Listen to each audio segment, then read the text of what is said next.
பச்சரிசி மாவில் கொழுக்கட்டை எப்படி செய்யுதுன்னு பார்க்கலாமா? அது எப்படி செய்யுதுன்னு பார்ப்போம்.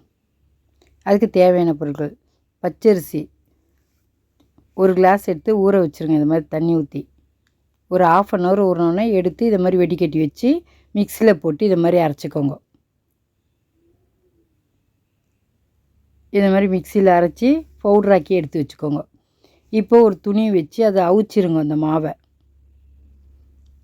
அதை மிக்சியிலேருந்து எடுத்து இது மாதிரி கொட்டி அவிச்சிருங்க. இது மாதிரி ஒரு துணி போட்டு மூடி போட்டு ஒரு 10 நிமிஷம் இல்லை 15 நிமிஷம். இப்போ பாருங்கள், மாவு வெந்துருச்சு. சூடாக இருக்குது. பொறுமையாக எடுத்து மாவு இப்படி தொட்டு பார்த்தீங்கன்னா கையில் இதுவாக இருக்கும் பாரு. இப்படி பண்ணி பாருங்க. 10 நிமிஷம் போதும், மாவு வெந்துடும். இப்போ இந்த மாவை எடுத்து ஆற வச்சிடலாம். இந்த மாதிரி தட்டில் கொட்டி நல்லா ஆற வச்சுருங்க. சூடாக இருக்கும். நல்லா ஆற வச்சு எடுத்துக்கோங்க. இப்போ அது உள்ளே வைக்கிறதுக்கு சர்க்கரை, ஏலக்காய், தேங்காய் மிக்சியில் போட்டு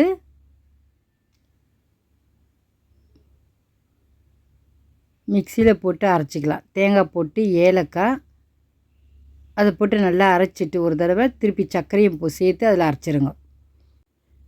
ஒரு கிண்ணம் வச்சு அதில் தண்ணி ஊற்றி மாவு பிசைறதுக்கு கொஞ்சம் கொதிக்கிட்டோம் தண்ணி. இப்போ ஒரு கிண்ணத்தில் மாவு எடுத்துக்கணும் பிசைறதுக்கு. கொஞ்சம் போல் உப்பு நல்லா இதை மாதிரி கலரிடுங்க. அந்த உப்பை இதை மாதிரி கலரி விட்டுட்டு கொதிக்கிற தண்ணி எடுத்து கொதிக்கணும். கொதித்தோடனே இதை மாதிரி ஊற்றி ஒரு கரண்டியை வச்சு நல்லா கலரிடுங்க. சூடாக இருக்கும், பிசைய முடியாது. இதோ ஆறின பிறகு இதை மாதிரி பேசுறது ஒரு மாவு எடுத்து இப்படி பாருங்கள், உருண்டை பிடிக்க வரும். அவ்வளோதான், ரெடி ஆயிடுச்சு மாவு. இப்போ அந்த உள்ளே வைக்கிறதுக்கும் ரெடி பண்ணிட்டோம். இதை ரவுண்டாக பிடிச்சிட்டு இதை மாதிரி பண்ணணும். இதை மாதிரி பண்ணிகிட்டே வாங்க. நல்லா ஈஸியாக தான் இருக்கும், உடையெல்லாம் செய்யாது. இது மாதிரி கையிலேயே பண்ணிவிட்டு ஒரு ஸ்பூனை வச்சு அதை எடுத்து அது உள்ளே வச்சுருங்க. வச்சு மடிச்சிருங்க அப்படியே. அவ்வளோதான், இப்படியே மடிச்சுட்டு ஈஸி. ரெண்டுத்தையும் சேர்த்து ஒன்றா மூடிடுங்க, இல்லைன்னா வெளியில் வந்துடும். டைட்டாக மூடி வச்சுக்கோங்க.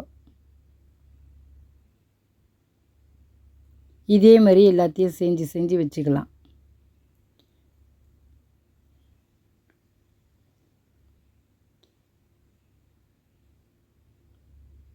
இப்போ அடுத்தது செய்யலாம். முதல்ல இது மாதிரி ரவுண்ட் பண்ணிக்கோங்க. பண்ணிக்கின்னு தான் செய்யணும், இல்லைன்னு அப்படியே எடுத்து செய்ய முடியாது. இதை மாதிரி ரவுண்ட் பண்ணிட்டு இதை மாதிரி பண்ணுங்க.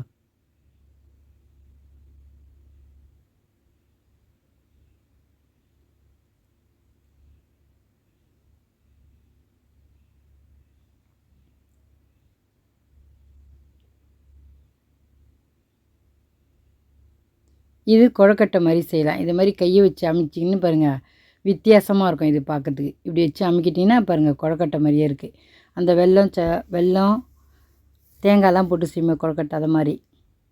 இப்போ எல்லாத்தையும் செஞ்சு முடித்தாச்சு. ஒரு குக்கரை வச்சு அதுக்கேற்ற மாதிரி தண்ணி ஊற்றிடுங்க. இப்போ எல்லாத்தையும் எடுத்து ஒரு தட்டில் எண்ணெய் தடவிட்டு அது மேலே வச்சுருங்க. இப்படி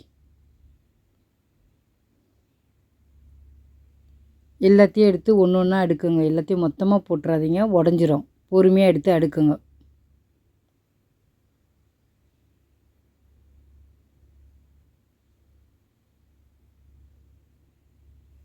தெளிவாக கொழுக்கட்டை மாதிரியே இருக்குது.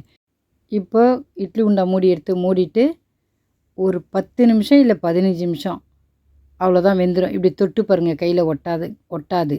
ஒட்டலைன்னா வெந்துடுச்சுன்னு அர்த்தம். ஒட்டுச்சுன்னா இன்னும் ஒரு 5 நிமிஷம் வைங்க. அவ்வளோதான், ரெடி ஆயிடுச்சு.